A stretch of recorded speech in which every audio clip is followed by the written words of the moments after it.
right, thank you guys so much for being here tonight, and welcome to the 2023 Apartment Life Gala. My name is Kat Gatonga, and I am your host for the evening. I'm also an on-site coordinator at one of our properties in Midtown called Vireo. And Kelly asked me to speak tonight, and I'm like, you keep putting a mic in my hand, and you haven't regretted it yet, so I promise tonight I'll behave. But without wasting too much time, and because I'm Kenyan, we do not stand in the way of people's food. So I'm going to invite Pastor Sam Collier up here to bless the food, the evening, and our fellowship together. Wow. Come on, somebody make some noise if you're excited about tonight. It's been an honor for our church to partner with Apartment Life for so long. Let us pray.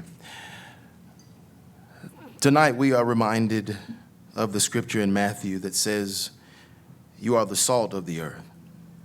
But what good is salt if it has lost its flavor? Can you make it salty again? It will be thrown out and trampled underfoot as worthless. You are the light of the world, like a city on a hilltop that cannot be hidden." God, we know that you've called us to leverage our influence to make a difference in the world. God, would you let us remember tonight that you have strategically placed Apartment Life in this world to bring your kingdom in an incredible way and in an unique way. Would you let the scripture reign in our hearts tonight, that as we are eating our food and as we are fellowshipping with our brothers and our sisters tonight, and new friends and family members all gathered around a mission, would you let that scripture reign in our minds and in our souls, that we are the light, and you've called for us to do that. I pray for generosity tonight, that it would flow. We know that generosity is a part of the kingdom. You've called for us to leverage a little bit of what you've already given us to make a difference. We are the light. And finally, I pray that we would love our neighbors well. But that just wouldn't be a statement for those that are within our apartment communities, but that it would be a statement that would reign true in this room tonight. Let us love one another as you have loved us. We know that there are individuals all around the world who do not have enough money to eat. And so we are grateful in this moment that we can eat, that we can celebrate. We ask that the food would be blessed and the fellowship would be blessed, and that the generosity would flow. In Jesus' name, amen. Thank you, Pastor Collier, for that beautiful blessing. You guys should all have salad out in front of you, so go ahead and enjoy. And then while you're doing so, please take a gaze at the screens, and we have about a brief video about the work we do here at Apartment Life, and I'll be back in about 15 minutes.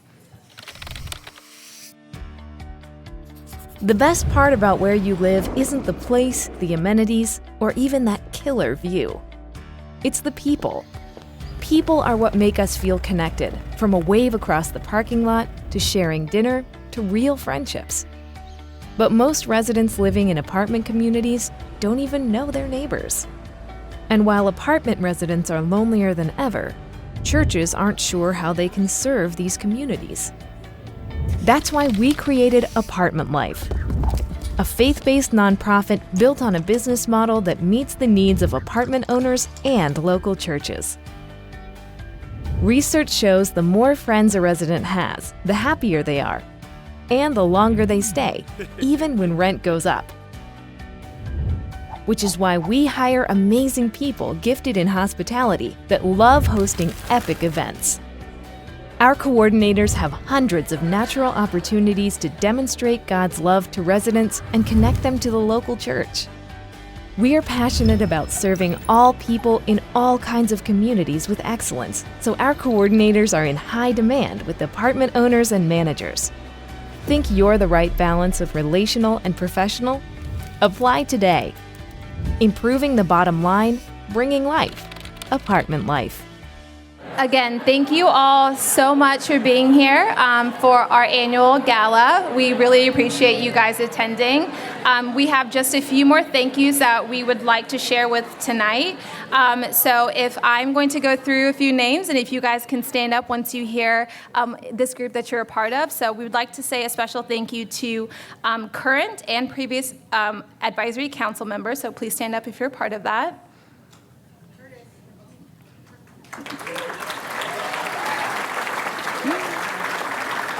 Our table hosts, if you're a table host, please stand. Our table hosts, thank you. Our staff, if you're part of staff, please stand.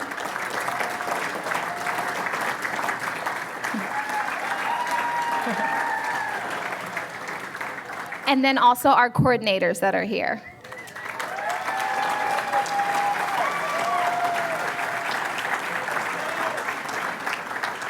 Awesome. We'd also like to thank Dunwoody Country Club and this beautiful venue. Can we all agree it's beautifully decorated?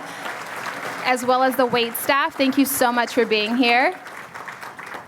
And then lastly, we would like to thank our list of sponsors, which includes Crescent Communities, Navarre Group, Grace Hill, Valet Trash Service, Audubon, Real Floors, The Quadrillion, Hilltop Residential, and our presenting sponsor is Chadwell's Supply. So thank you guys. And we will be hearing from John and Kim Danielle from Chadwell, so I'll invite you guys up to share a few words. Thank you, Kat. Well, good evening. It's a great night already, is it not? Yeah, I just wanted to say a couple of words of gratitude, and before I do that, I want to just introduce a couple of folks. And my one and only half here, Kim Daniel, my sweetheart. She's also a part of Apartment Life. She's on the prayer team for Apartment Life. I have a couple of owners here for Chadwell, and I just want to recognize them. Roy and Debbie Price, and the rest of some executive leadership and teammates. I'm just very thankful. I'm also very thankful for Chadwell Supply and the heart that Chadwell has for Apartment Life. It's very near and dear to our hearts and to the owners within our organization.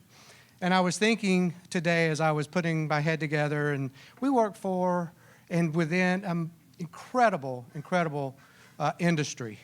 And it's just every day we see integrity, we see honesty, and we see humility, both within our corporate teams and in our community teams as well. But I wanted to focus on one word, and that word is humility. You know, Paul wrote his letter to Philippians, and in the 2nd chapter, verse 3, he said, "Do nothing out of selfish envy or vain conceit. Rather, in humility, consider others more highly than yourselves." Wow, we've been working on that for 2,000 years. But as I was meditating on that a little bit, and I think there's a word there that just kept rising up out of the others, and it's a very simple word. It's 2 letters, I-N.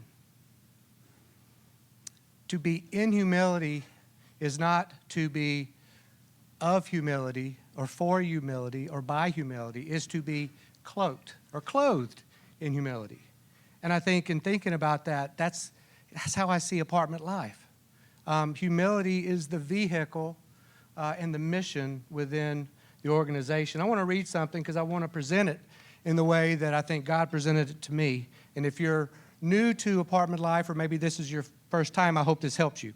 Apartment Life is in the business of creating meaningful relationships, the nurturing and edification of the human spirit, and introducing or reintroducing Christ into the lives of others through friendship and community. Through Apartment Life, hope is restored.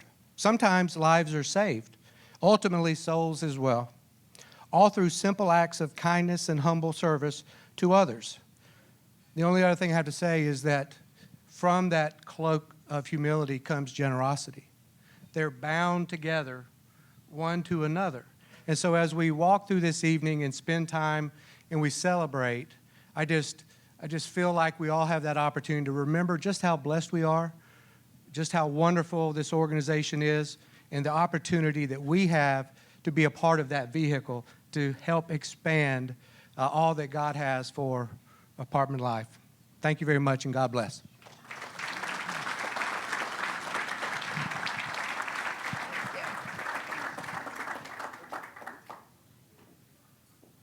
And before we move on with the program, I also do want to say a special thank you to Advantage Fitness for your support as well.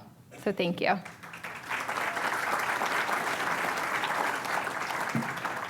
So this is my favorite part. I get to tell you why I do what I do. As I was previously mentioning, I have been now a coordinator at our property in Midtown called Vireo. I am going on my 4th year, which is crazy to think, and I think I will die in those walls because I love it so much. So I started in 2019 of December, full of zeal and excitement, and then we all know what came next, 2020. So we shut down, and we really just had to pivot. How are we going to create community in isolation? With the support of obviously Apartment Life and my team, and then also the staff that was at Vireo, we really just came up with a plan. It is the show must go on. And so we created an environment even in isolation. We did Netflix movie watch parties where we would literally 26 floors. If you've been to Vireo, that's a lot. And we created a whole system and put candy and wine and all these snacks for our residents to enjoy. And we went door by door by door. And just the excitement and joy just seeing the residents just basically like you took the time to make us feel wanted and to feel connected in such an isolated time in our lives. We've done sushi events. We've had our sushi chef come on site and then do a virtual event. So residents got to make sushi and post about it and say who did the best one and then won a free gift card. So these are just ways that we were able to connect. Fast forward now, like I said, I've been doing this for 3 years, and we have 2 events a month, which are awesome and great. But my favorite part about it is the community that we've created and cultivated. Actually, this time, almost to the date last year, we had a resident who passed. And they were near and dear to a lot of our community members that were there. And really what got her or his wife through, she said, was community. People were checking in on her. How can we step in? You're at the hospital with your husband constantly. Can we bring you food? She loved Diet Coke, so there was always Diet Coke at her door. So anytime she was coming home from probably the most gruesome appointment or just news after news that her husband might not make it and had been diagnosed 3 times, she knew that she was coming home to people who cared for her and who loved her. There were many times during that period I was able to pray with her while she cried and just be there and not have the words to say, but just knew Christ was covering her in that moment. And being able to step into those spaces is why I love what we get to do. And it's not even just the residents. It's even me. I get to do life with them. I go to Bible study with them. I go to church with them. One of my best friends is here with me tonight, and she gets to meet them, and she feels like there is a sense of family that is in our communities. And I just personally want to say thank you, because every single person in this room has a role to play in that. And I cannot thank you enough that you guys support the way you support Apartment Life. Because of you guys, I get to do what I love to do. And so for that, I want to say thank you personally. And with that being said, I'm going to invite up our divisional president, Kelly.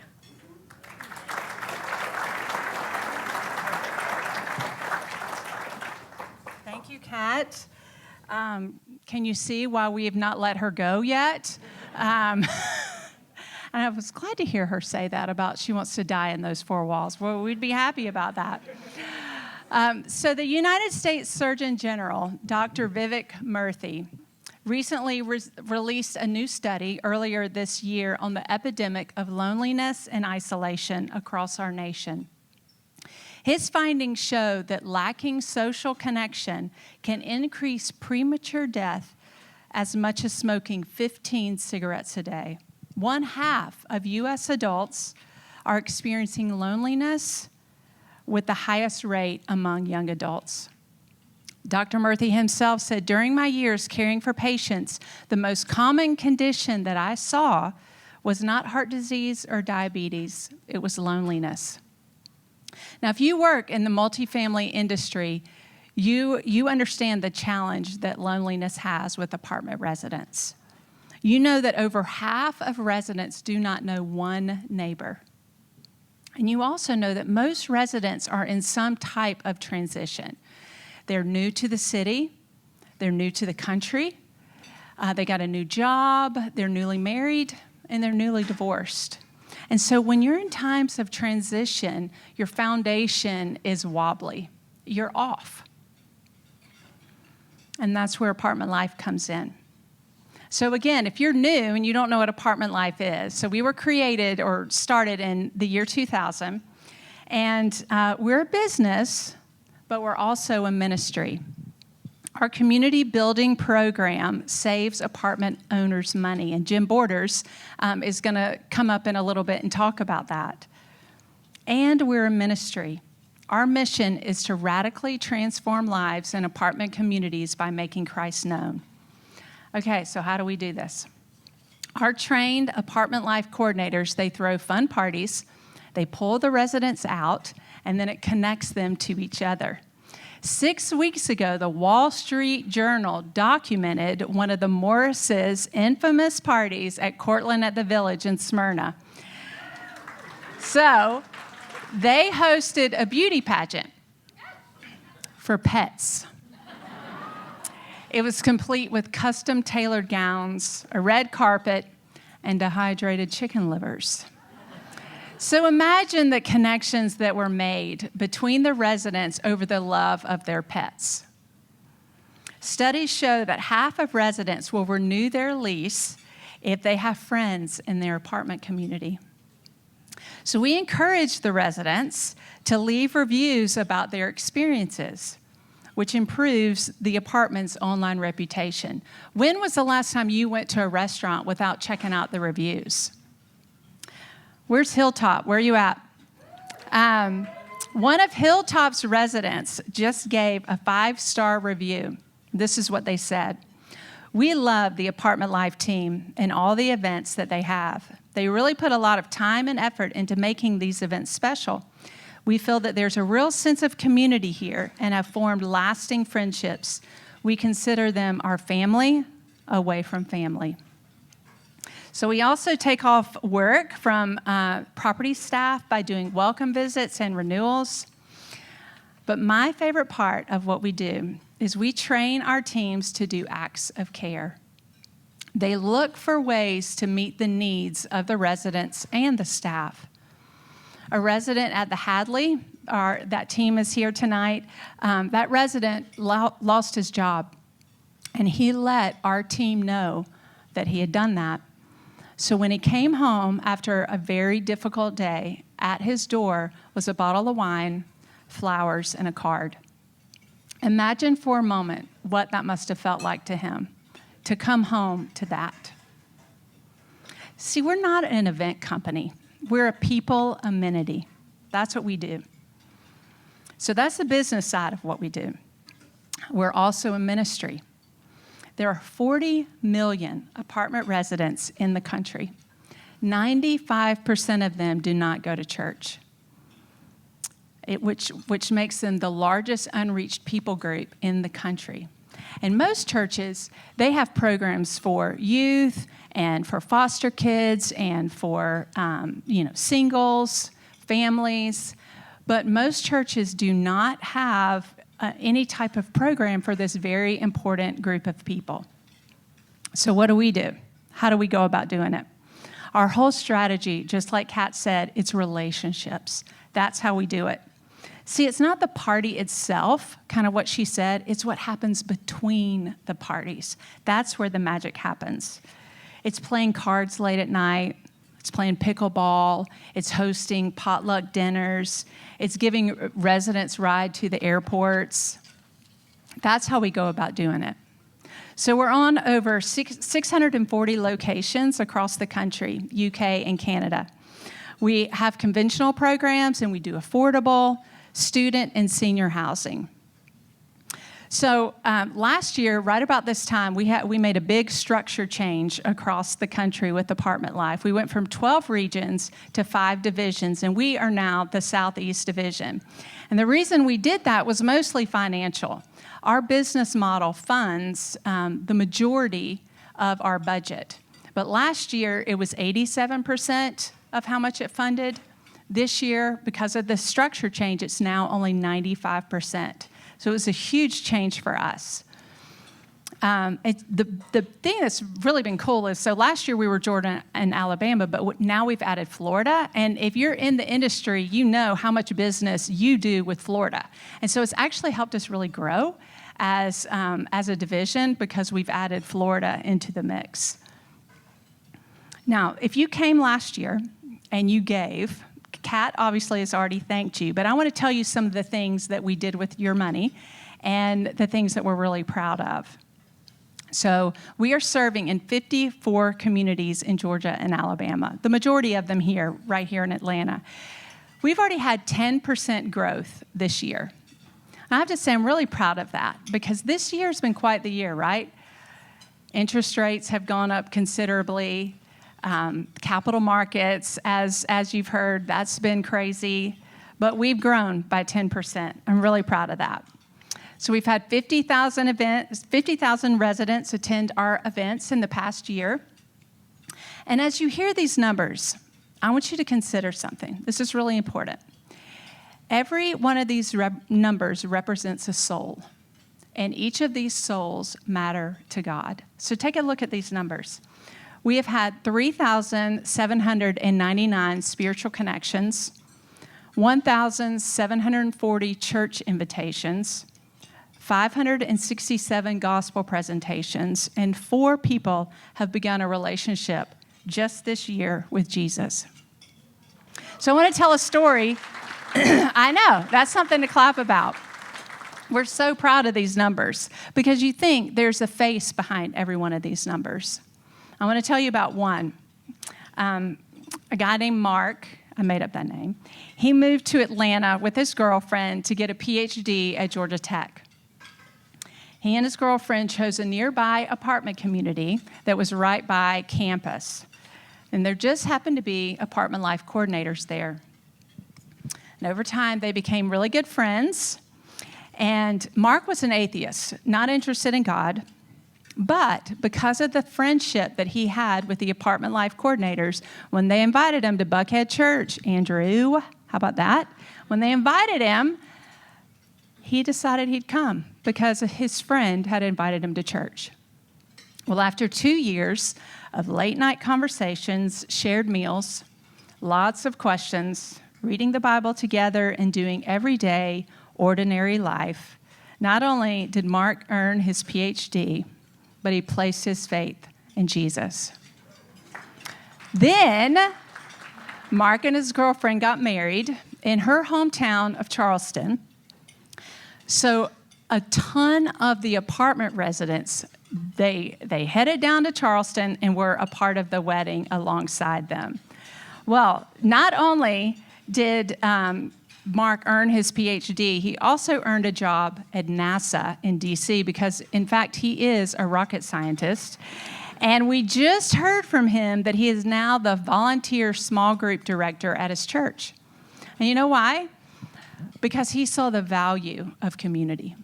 And so now within his church, he is leading out and getting other people to come together.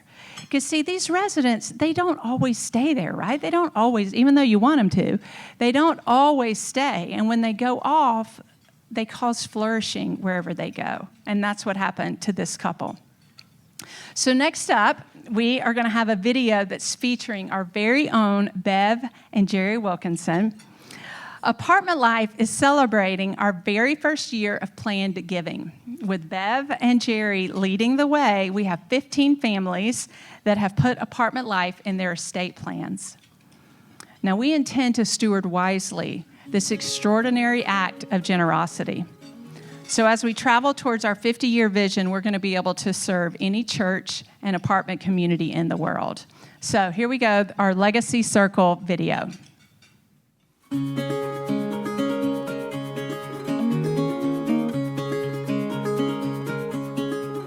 First got involved in well over 20 years ago. I was able to go to meet with Stan in Dallas, and he shared his vision. It made sense to me, both the business side and the faith side.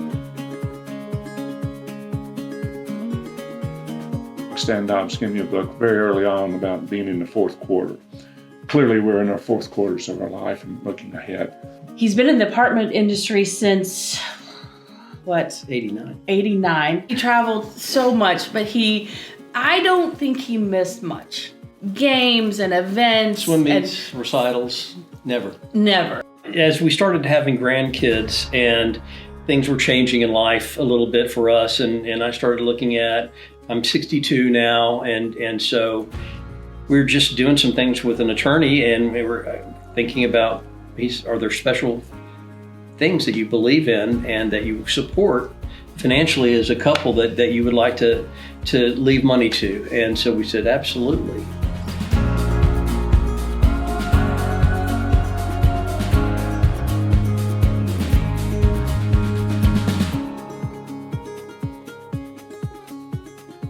We just would like to see things being taken care of. And we would like to see it while we're still living. We would like to see people not expect a gift or something like that, but enjoy the gift that we have given them. I don't think we give money away. First of all, we're stewards of the money. It's not whatever we got, we're brief stewards of it. Jerry had said, why don't we see if we can get some support for some people, making a place in their will or in their insurance or just however in their estate. And so we signed on immediately and are excited to do it. And it's an investment rather than a gift. Because a gift to me can be consumed and an investment goes on. I think it's exciting what has been done, but there's so much more to do, and considering the Legacy Circle would be just a great way to continue to perpetuate this ministry and all of what God is doing in the apartment communities of the country. And I hope people will really consider that and think about that.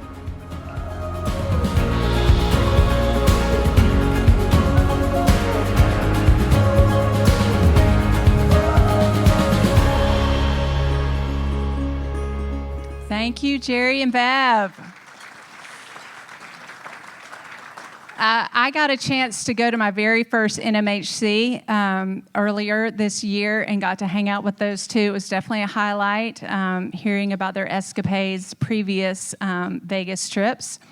So next up, I want to bring up my two really good friends up here, Aisha and Nadia. Come on up to the stage.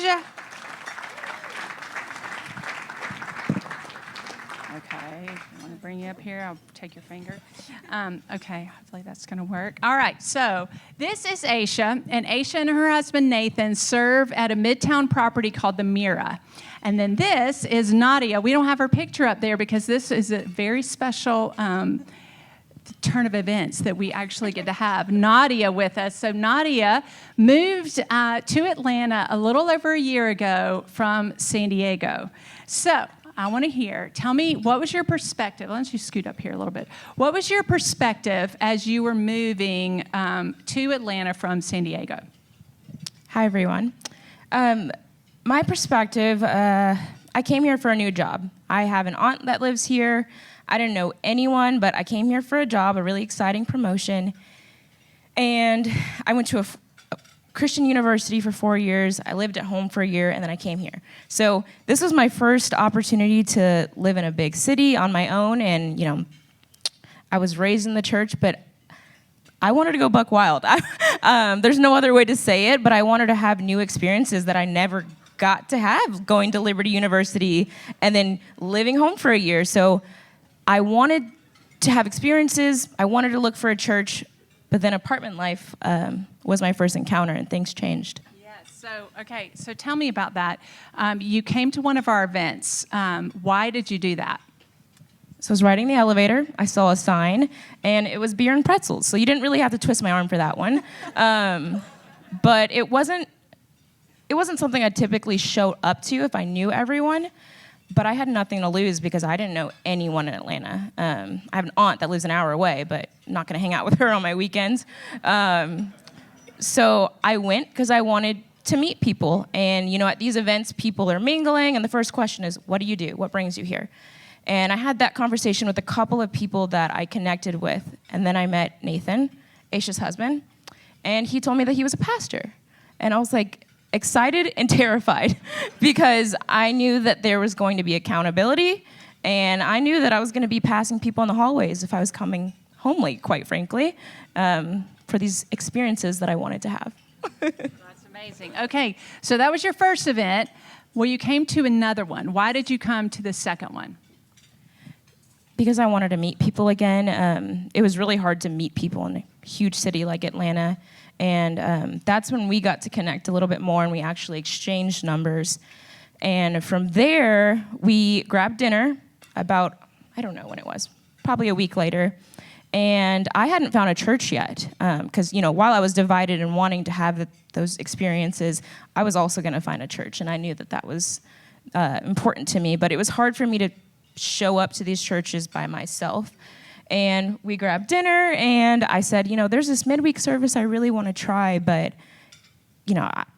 it's late. You're like, I'm sure Nathan, I'm sure you have to make dinner or do something for him. And she was like, where is it? We're going. And I was like, are you sure? So I told her it's Victory Church, Midtown. I don't know if I have any Victory Church people in here, but that's where I go to church now. But I tried to make every excuse for her why we should not go. And she said, we're going. And we went, and that is my home church now. That's where I got plugged in. And I can't say that I would have gone if she did not quite literally hold my hand through that process. So tell me what the past year has been like, being in relationship with Aisha and with Nathan, attending the events, and now having a community at the Mira, and also what it's been like for you now that you have a church.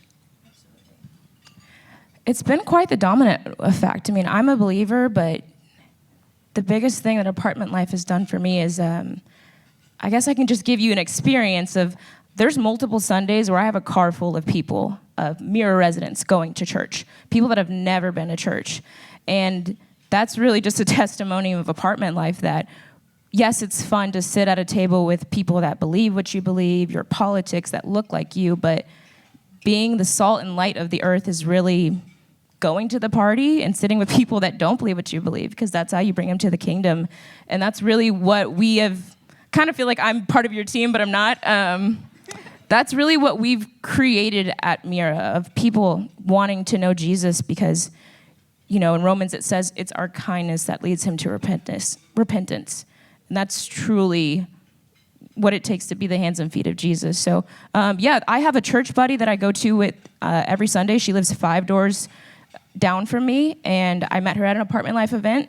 And we pretty much have a new person every other Sunday riding with us, someone that hasn't been to church, and maybe they don't come back, but they ask about our Jesus, and that's the whole point, right? I love it. So I want to hear from you. What's your perspective on what she was like when you first encountered her at that second event, and then what she's like now? Yeah, absolutely. I think Nadia says it so perfectly. She came to Atlanta with 2 decisions. She was either going to be like the world, live like the world, or she was going to really align herself with Jesus and pursue him. And I've gotten to see her choose that day after day, to the point that this has become a daily rhythm of just who she is, and to the point it's just so natural to say yes to Jesus in all of those decisions. Like she said, with a car full of people on Sundays, we go to a church that's 30 minutes away. It's really hard to convince someone to drive 30 minutes with you on Sunday. I point to Nadia.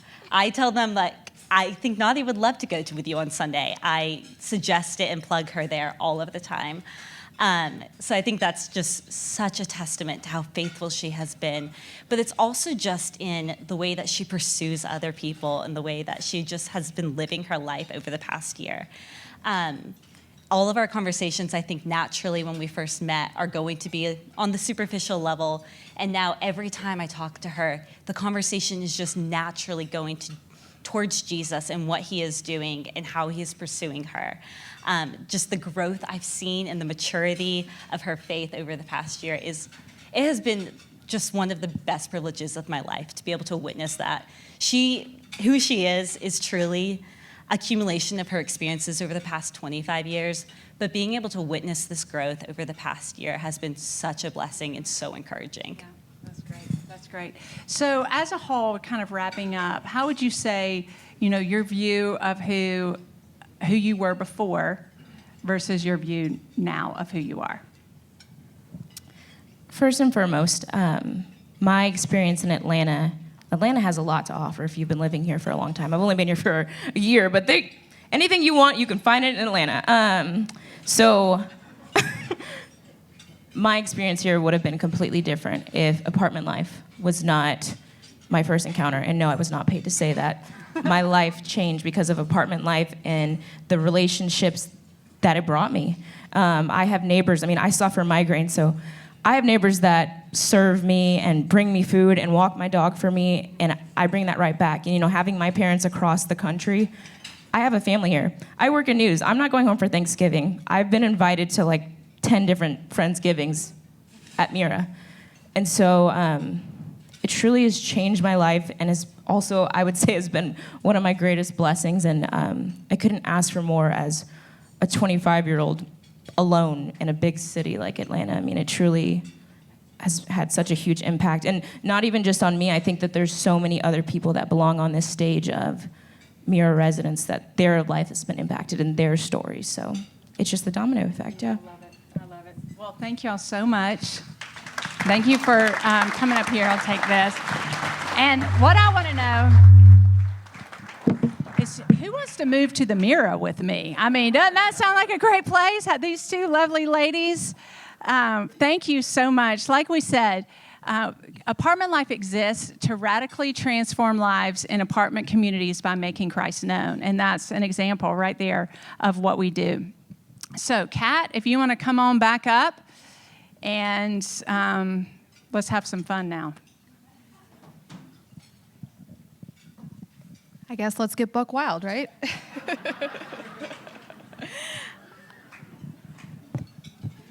All right. Thank you, team, for sharing. And now I have the wonderful pleasure of welcoming Andrew Stanley to the stage. Andrew is a stand-up comedian from Atlanta, Georgia, who travels all over the country.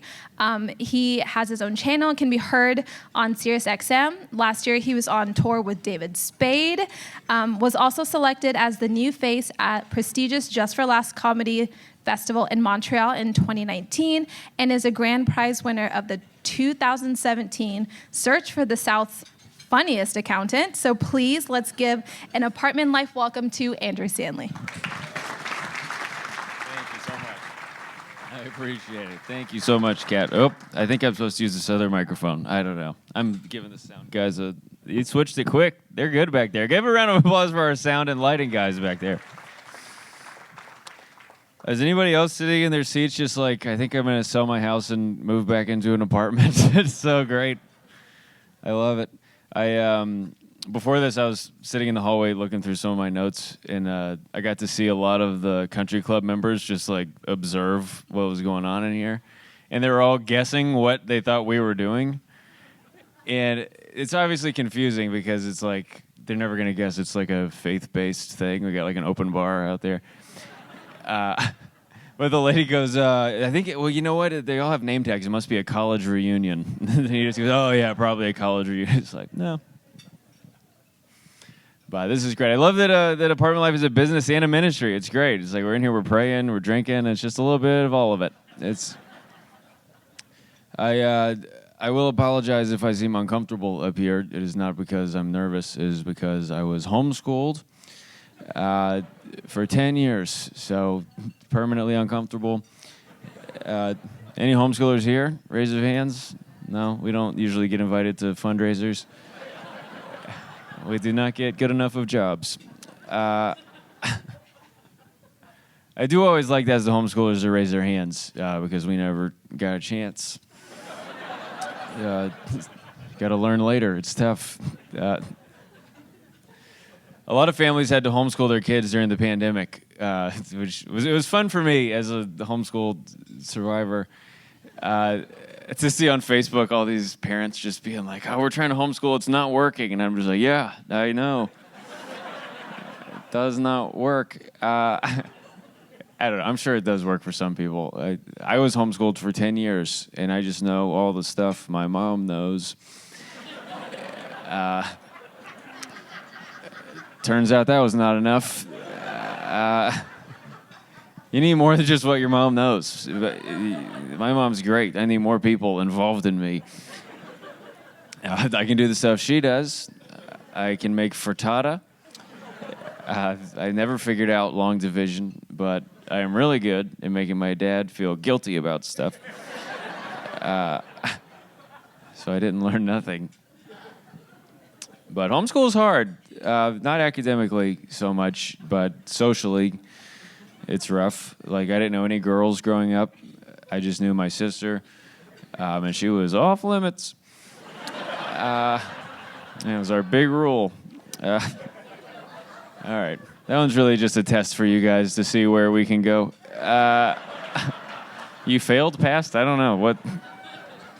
Good crowd, bad people. But it's fun. My parents homeschooled me for 10 years, then they put me in public high school. It just has a big social prank. It's a hard transition. I think if you grow up in regular school, you learn all the bad stuff gradually. I learned all the bad words on my first day in the same conversation with our lunch lady. She caught me right up. She fit them all into one conversation, and we're married now. Yeah, it's a wild freshman year. We were in the news. All right. I come from a preacher family. As Kelly kind of mentioned, I come from my grandfather was a big Southern Baptist TV preacher. My dad's a pastor, and I do this. So close. I think this is just a more fun version of preaching. I don't have to baptize anybody. That's gross. I'm not trying to get in a hot tub with some sinner. If they're washing it off, I don't want it floating over to me. I'm not good enough of a person. My dad's the pastor of a big church here in Atlanta, and so growing up, we always had just kind of weird people orbiting us as a family. You guys know your friends that are a little too interested in their pastors. And no, y'all are here? Cool. One time when I was like 12 years old, a guy called the church and said he was going to kill our family. He just wanted to let us know. We were like, okay, thank you for calling. Honestly, most killers don't call. So we were like, honestly, thank you. We would have been so unprepared if you had not given us a heads up. He calls, and the poor woman who answers the church phone was just like, hello? Please hold. And the guy had to listen to worship music for like 12 minutes on hold. He's like, I'm still going to do it. And he said he was going to kill our family because my dad had said something in a sermon that had made his wife leave. But I have a feeling there might have been some other stuff going on other than the sermon. My dad's a pretty good communicator, but he's not out here no-scoping healthy marriages in one sermon. It usually takes 5 or 6 sermons.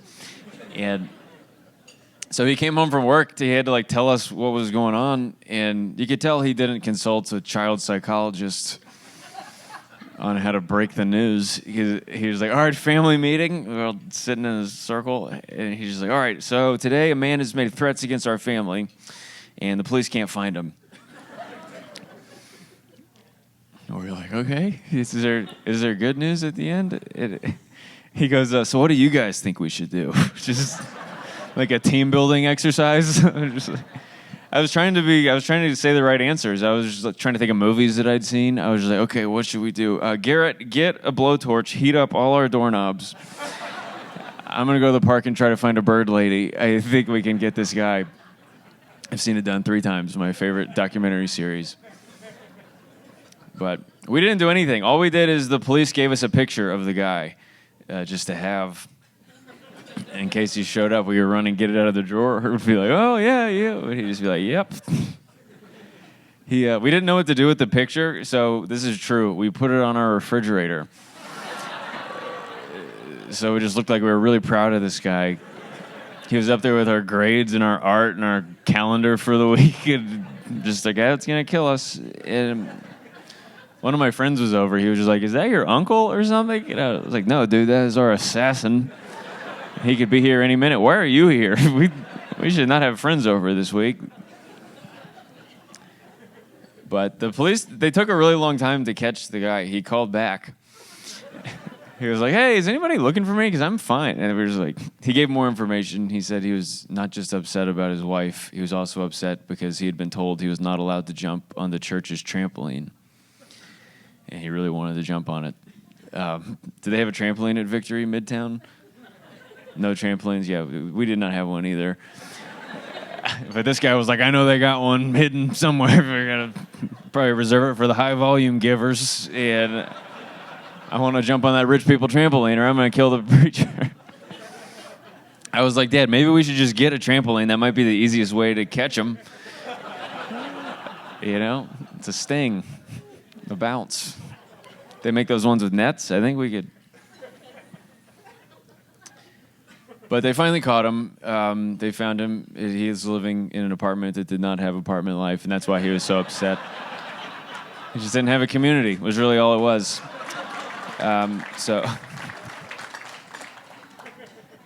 No, he went to jail for like 10 minutes, and then he's just been out my whole life. So I worry about him every day. I'm worried about he could be here. I have no idea. Everywhere I've lived as an adult, every time I move, I would put a trampoline in my front yard just as a peace offering in case he reemerges. I keep one in my car. Yeah. I don't know. I got married last year. That was the big news for me. Thank you. Thank you so much. It's great. My wife is an attorney, so that feels like a pretty good deal. I only do this, so I had some pretty specific professions I was targeting, and we got one. So I was so relieved. I've been walking around law schools with a backpack on for years, just trying to. So I got her. She's great. She's very good for me. She's much more assertive than me. She tells me that.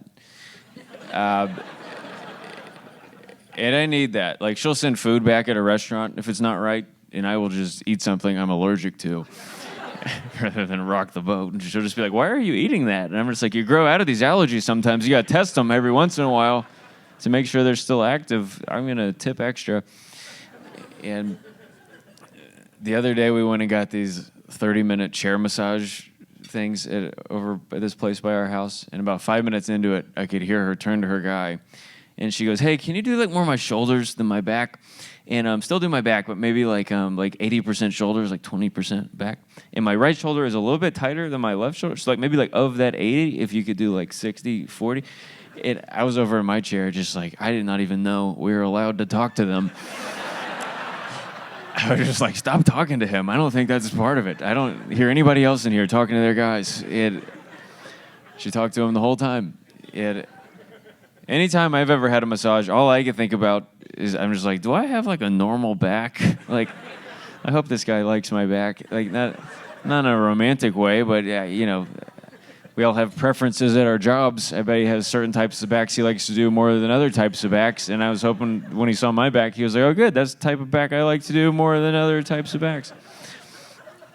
So she talked to her guy the whole time. I was trying to figure out if my guy liked my back. And I was like, I just paid $80. This is the least relaxed I've ever been.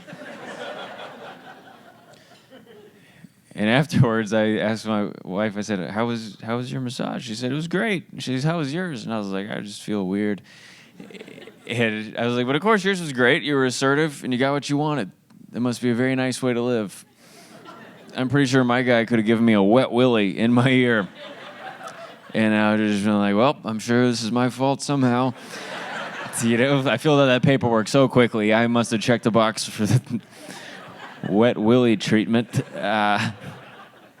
Well, nothing left to do but sit here and gear up for the other side coming any moment now. You know, don't want to insult the man. This is his work.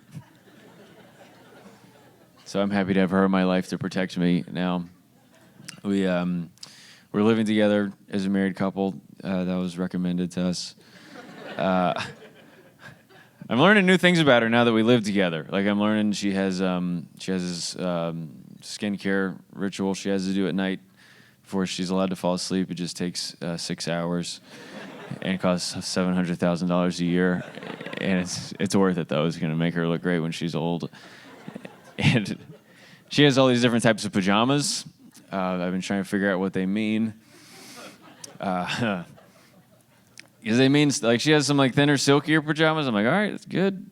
She has this other type of pajamas that are not good. And I don't know where she got them. The only way I know how to describe them is that they are business casual. It's a long sleeve collared shirt. She looks like this. It's like pleated pants. And I'm just like, are you going to bed or applying for an internship? I don't know. I hope you get it. I know if she's wearing those, I can go and put my retainers in. So, lots of marriage lessons already. But it's fun. We had a very fun wedding. We learned a lot in the wedding planning process. We learned they do not let you throw rice anymore at the end. Do you guys know why we had to stop throwing rice at weddings? The birds, yeah, that's how they explained it to us. They say the birds would come down the next morning, they would eat the rice expands in their stomachs, and the birds explode. Science, I guess. We did not learn that in homeschool science. We did not have any science. It's one of the main reasons we went that route. It's my favorite joke. But they had to replace the rice throwing with a bunch of other stuff. What have you guys seen instead at the end of weddings? Sparklers, birdseed, bubbles. You guys are saying all the normal ones, which I appreciate. I had a show a few months ago in North Dakota, and a lady yelled, "Mozzarella cheese!" And I was just like, this is why you guys get like one electoral college vote. It is so weird. Let's keep you guys with a low number, maybe. I don't know. Maybe this is how we should do the numbers. But we did sparklers at our wedding, which was fun. That's my favorite. I love that the wedding people, when the birds were exploding, like we all saw on the news, very real thing. And they were just like, guys, this rice is too reckless. What should we give the people who've been drinking for 4 hours? Flaming arrows. Let's give them their own flaming arrows they can hold at eye level as the bride and groom come sprinting through. Meeting adjourned. We saved the birds are safe. I think we did it, guys. Back in 2020, my little sister had to get married. How she not have to get married? She was in love, and their wedding was right when things were getting shut down for COVID. So they still got married. It was not the 400 people they invited. It was like 12 of us at my parents' house. But the virus hit right in the middle of wedding season. I think a lot of couples had to change their plans. I think most were like, you know what, we will just wait, get married later. But all the Christian couples were like, we've actually been waiting already on some stuff, and we're getting married right now. We had some pretty big plans for this month, and trying to have some experiences. And I don't know, but my mom called me when she was in the middle of planning my sister's virus wedding, and she was giving me all the details. And at the end of the call, she goes, "Andrew, we've all heard your hilarious joke about the sparklers, so don't worry, we're not going to have any flaming arrows at Allie's quarantine wedding. Okay, we're not going to do that. We're going to do bubbles. We're going to blow bubbles on them." And I was like, "Okay, Mom, do you know how viruses work? And we just go ahead and invite all 400 people if we're going to blow floating spheres of death into the crowd. What are we doing?" So we just did rice. If you guys have been noticing less birds lately, that's on us. We did not trust the science. But other than the guy threatening to kill our family, we had pretty sheltered childhoods as homeschooled preachers' kids. Like, I was not allowed to watch a lot of the movies and TV shows my friends were watching. Like, I wasn't allowed to watch anything where the kids are disrespectful to the parents. So we mostly read books. And I was just allowed to watch all, like, the really old TV shows. Like, my favorite show growing up was Bonanza. Any Bonanza fans at Apartment Life tonight? Are good? Yep, all the tables I expected. Sometimes I walk into an event and I'm like, I'm going to do the Bonanza stuff tonight. This is pretty... No, I'm with you. I still love it. I recently, for those of you that don't know, a great older Western. I recently went back to see if any of the actors from it are still alive. And I regret to inform you, they did not make it. They all died before I was born. But those were my references when I finally got to public high school. I'd be trying to fit in. I'd just be like, hey, did you guys catch Bonanza yesterday? And they would just be like, I think we got vaccinated for that. Pretty sure I had Bonanza as a child, so why don't you take your rolling backpack and head on home? I had a rolling backpack for one day of public high school. That is as long as they let you have it. But the big thing is, growing up, we were not allowed to watch anything that had like a sex scene in it. Obviously, that was like the big one we avoided. But sometimes there'd be a movie my dad still wanted us to be able to watch that would have like one bad scene in it. So for the parents in the room, what's your go-to move if you're watching something with your kids and a bad scene comes on? Cover your eyes. Yep, that's great. Yep, you just let them listen to it.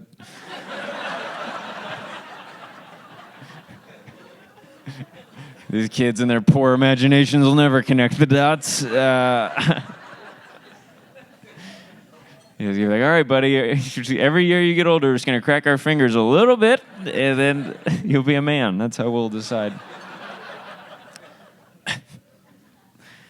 My dad wouldn't cover our eyes. This is true. He would get before we would watch it, he would get the DVD of the movie. He would rip it into his computer. He would put it into editing software. He would cut out the bad scenes, edit the rest of the movie back together, and put it on my video iPod. It would take him 4 days per movie. But he loved me a lot. He did not want me to see that stuff. So much so, he was willing to commit a felony. Which that is. I was like, but Dad, if you go to jail, who's going to protect me from the nudity? I cannot be left. So then I'm a kid, I've got all these awesome movies on my iPod with these really quick cuts there. I just be watching like, oh, I bet that was an interesting one. But now as an adult looking back, I can't help but think that somewhere on my dad's computer, there's a folder. That's what I do when I go home. It's all the missing scenes from my movies. It's when I visit them, I try to find that folder before some documentary crew does get us all in trouble. All right, I'm almost done. We had weird childhoods. That's why I can do this. I got run over by a car when I was a little boy. Right here in Dunwoody, actually. I had a little PTSD driving here. Past my street. I was like, that's where it was. My babysitter ran over me with her car when I was 10. It was not a good... I think that's as bad as you can be at a job. I don't know if there's a way to be worse than running over the child you were hired to protect, but we had weird babysitters growing up. There were a lot of the weird people that wanted to be close to our families, and it was a lot. They'd just be like, "We'll watch your kids for free," and I was like, "Mom, I think that's more of a red flag than a savings opportunity." But this one lady, different babysitter, I remember she would make my brother and my sister and I lay on top of the bed with her and make us all look at our feet together. Every time. The garage door would shut, and she'd be like, okay, guys, take off your shoes and socks. And she'd say, put your feet with my feet. And she'd say, look at our feet. And we'd be like, we're looking. And she'd say, one day we'll do this again, but your feet will have grown to be bigger than mine, and won't that just be a fun way for us to monitor the passage of time and growth in our lives together? And I was 8 years old. And even then, I was just like, no! When I'm bigger than you, we are not going to do weird stuff like this. This is so weird. I don't even know what weird means yet, but I know my friends that I wish I had would not do this with their babysitters. I'm pretty sure when I tell my parents about this, we're never going to see you again. And if I exaggerate just a little bit, you're going to go to jail. And you can compare your feet with whoever you want there. But the worst babysitter is the one that ran over me, which is tough to beat. I was 10. My brother Garrett and I were playing with cowboy guns in the front yard here in Dunwoody. And my parents had come home, so it was time for Catherine, our babysitter, to leave. So she was backing down our driveway. And I realized from across the yard that I'd left my toy gun laying in the driveway, and she was headed for it. So I ran across the yard. I laid down. I reached out. I grabbed my gun like the good cowboy that I was. And Catherine rolled over my arm with her back right tire. And everybody started screaming. You know, my dad came outside, and he was just like, what happened? And my other babysitter was hiding in the bushes, just like, at least it wasn't his feet. Oh, I would have dove in front of the car if it had been headed for his precious growing feet. But my dad was like, what happened? And I was like, Catherine ran over me with her car. And my brother's like, Catherine tried to kill Andrew. And I was like, Dad, take me to the emergency room. And he said, well, let me see it. And I said, no, it was with a real car. I want a real doctor. And he said something to me I'll never forget. He said, well, you were wearing a sweatshirt, so should be good. I was like, Dad, I don't think that's how Under Armour works. I think it behaves a lot like other fabrics when it's run over by vehicles. I had to convince them to take me to the emergency room. I thought that Catherine was going to have to drive me, and I was not in the right headspace for that. But they finally took me. I got an x-ray. It turns out my arm was not broken. It just got mushed a little bit. Guess the sweatshirt did its job. So next Sunday night, guess who was back to babysit at our house? You got to break a bone to get fired from our family. But she became my favorite babysitter because after that, I could get away with whatever. You know, if you run over a kid, they call the shots. And she'd just be like, okay, Andrew, it's time to go to bed. And I'd be like, all right, Catherine, can I read you a poem that I wrote first? I wrote just now, just for you. Roses are red, violets are blue, just like my arm was after you ran over it with your Civic. Turn on Bonanza and get me a beer. Yeah, she did not last very long after that. But hey, you guys have been a lot of fun. Thanks for playing along, and it's going to be a great rest of the night. Thanks for coming out and supporting Apartment Life.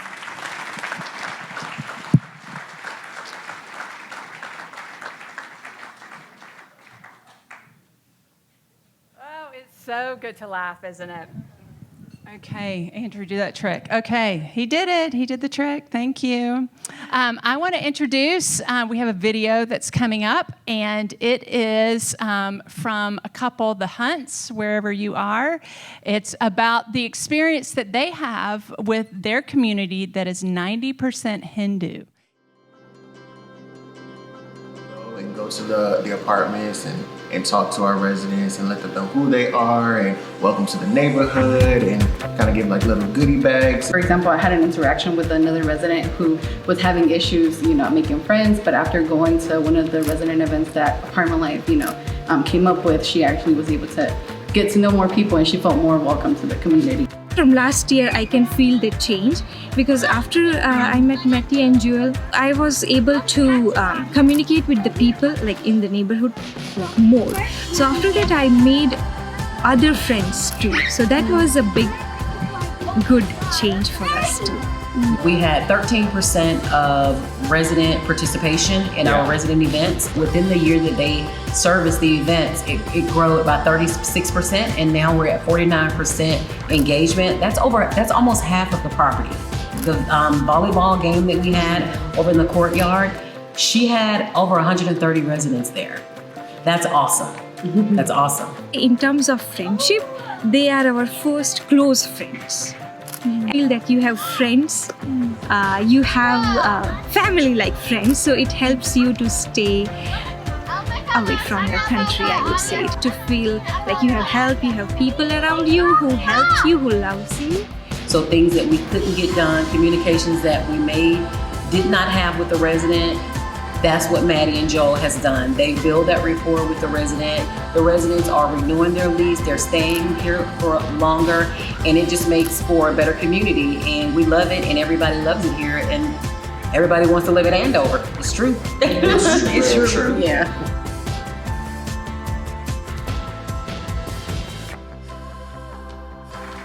It's true. Everybody wants to live at Andover. I love that. So now we have another privilege. Jim Borders is going to come on up. Some of you may know Jim. He is the CEO and president of Navarre. And so he's going to come and share about his experience with Apartment Life at Sky House Buckhead, which is a property very near and dear to my heart. Thank you, Kelly. I wish I'd gone before Andrew. I know. That was really the better spot. That was amazing. So I am Jim Borders. I'm president and CEO of Navarre Group. We own Sky House Buckhead, as Kelly said. We have great Apartment Life coordinators of Simeon Mitchell and Justin Reyes, who are right back there with us. Big hand for them.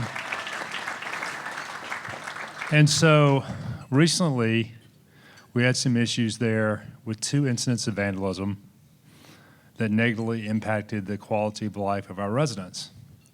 And they were very difficult. I needed personal cares representatives for these particular incidents, and certainly our residents did.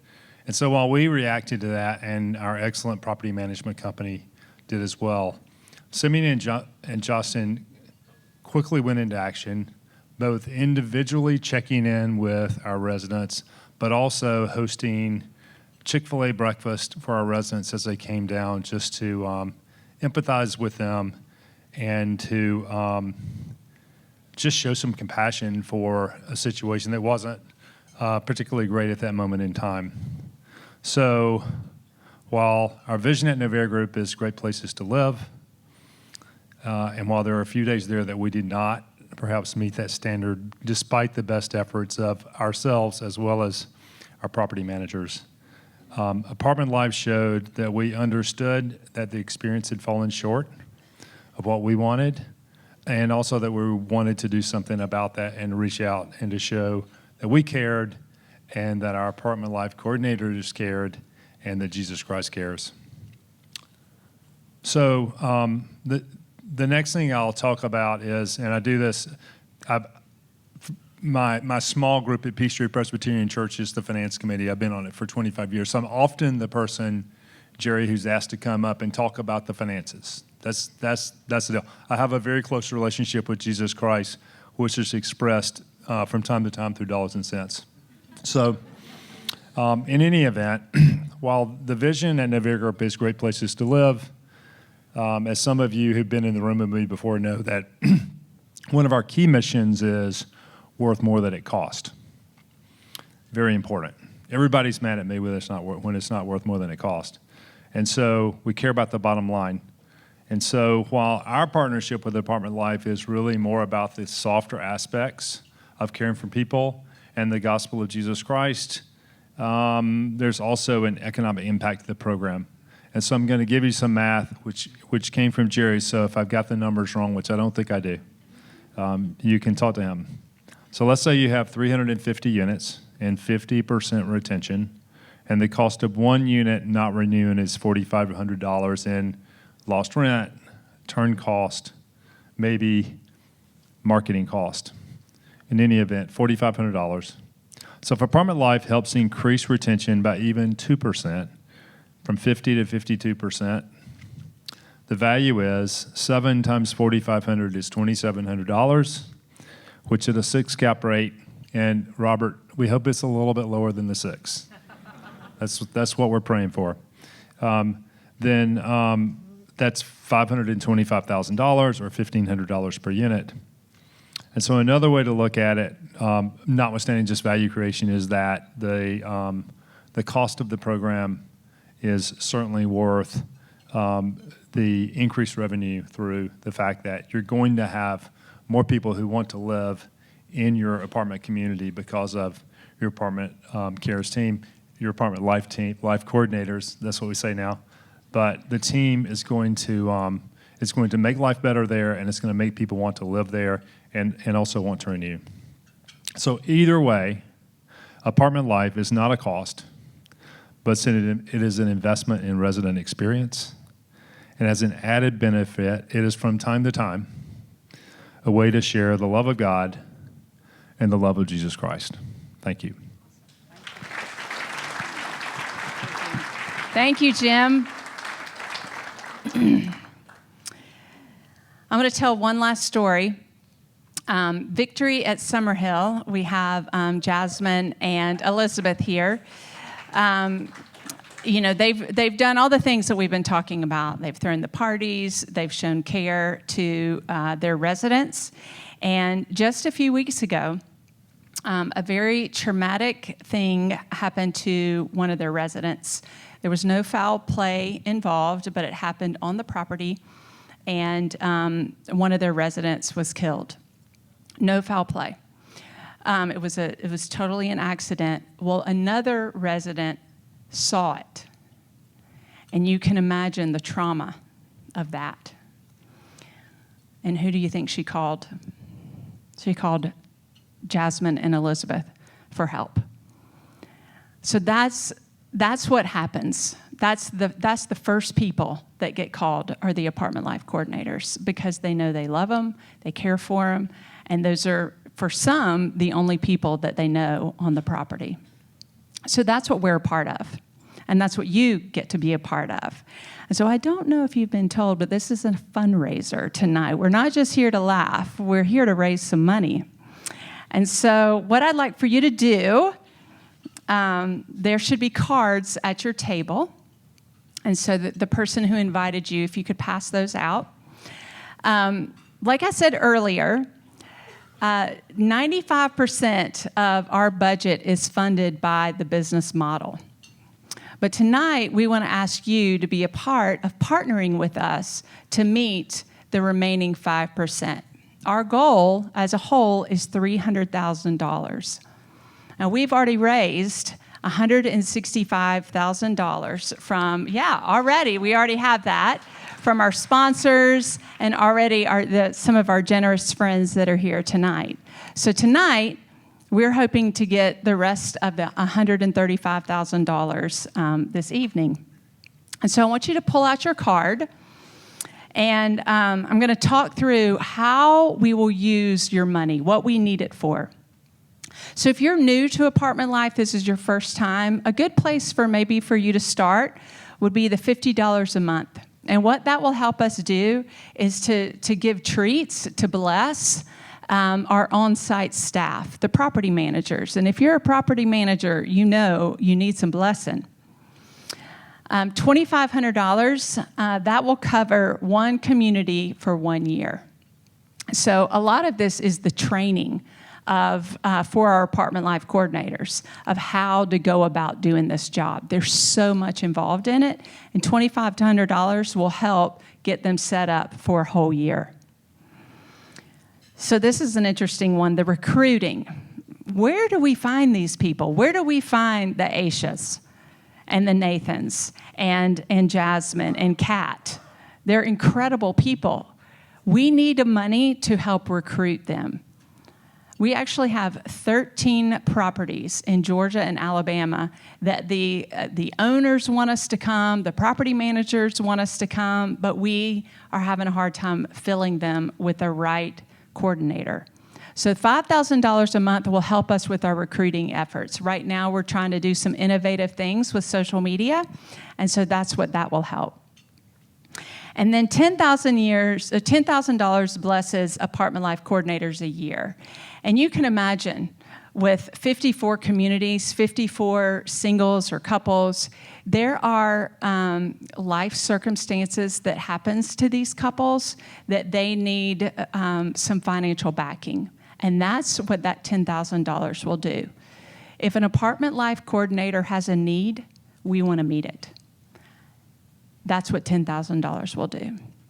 So right now, take out that card, and what I would love, if everyone would just take a moment, we're going to have some music play, and if you would just consider how you would like to be a part of helping us meet the remaining $135,000.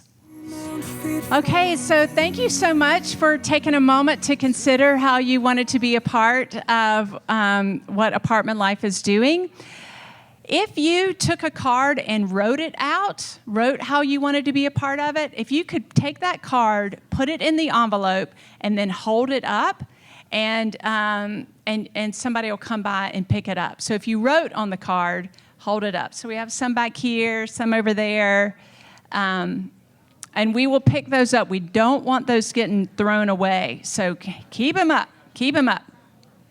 So I just want to thank you so much for spending your evening with us. If you were a table host, you invited your friends, would you please take the centerpiece home as a gift from us? But we are ending early, so I hope that you will hang around, get another drink, and stay around for a little while. But I do thank you for joining us. It was a really fun night. Thank you, Andrew, and thank you to our Apartment Life coordinators. Have a great night.